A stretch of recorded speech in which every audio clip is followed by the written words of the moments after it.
हिकड़ फाड़ू देलस महंगाई, हिकड़ फाड़ू देलस महंगाई, कई दिहलस कंगाल सिलेंडर सस्ता कैते हो, दारू महंगा कैते।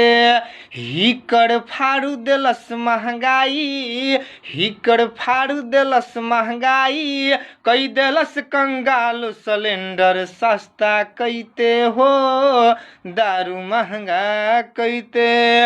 आलू पियाज महंगा, महंगाई अरहर के दाल रे, खटिया खड़ी कई दिहलसु जीराई 600 के पार रे।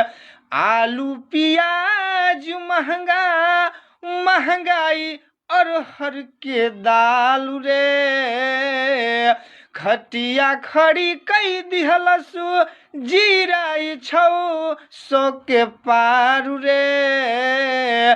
कैसे के अब चली गृहस्थी, कैसे के अब चली गृहस्थी, चारों खाना चित सिलेंडर सस्ता कैते हो, दारू महंगा कैते।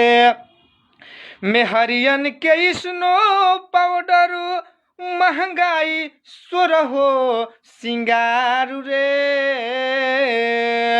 टिकुली काजर महंगा, कैसे किन पीटी ले कपार रे।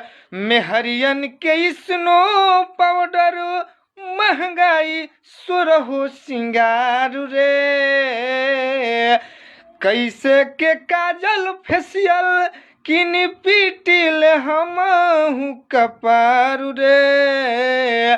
लाली लिपस्टिक सस्ता कैद, लाली लिपस्टिक सस्ता कैद, नाही चली सरकार सिलेंडर सस्ता कैद हो, दारू महंगा कैद।